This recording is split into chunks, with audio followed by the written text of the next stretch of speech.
ว่างเขาและฉันจะเป็นอย่างนั้นจะไม่ต้องเลือกฉันเลยฉันก็อยู่ของฉันเหมือนเคยเธอลงเอยกับเขาโอ้โอ้โอ้โอ้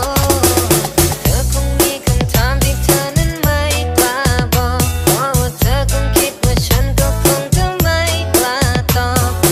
มองตากันเธอก็ยิ่งไม่กล้ามองแล้วเธอให้ฉันไปกับเธอฉันคงจะไม่กล้าลอง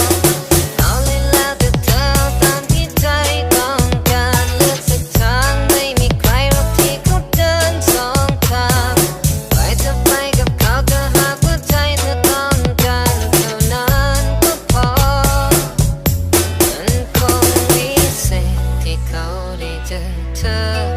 พรหมลิขิตสุดท้ายก็ได้เจอฉันก็เลยต้องกลายเป็นส่วนเกินไม่มีอะไรเหมือนเดิมถ้าเธอต้องเลือกระหว่างเขาและฉันจะเป็นอย่างนั้นจะไม่ต้องเลือกฉันเล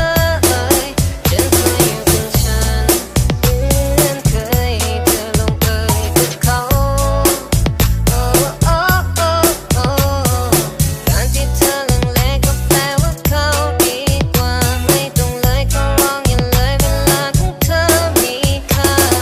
ขอให้ได้ดังใจอย่างที่ไม่เคยมีมาที่เธอทำต้องมีเหตุผลทุกอย่างต้องมีที่มา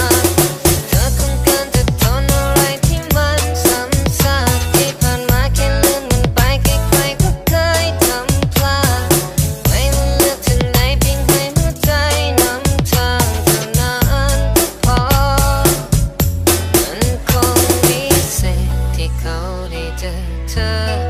พรหมลิขิตสุดท้ายก็ได้เจอฉันก็เลย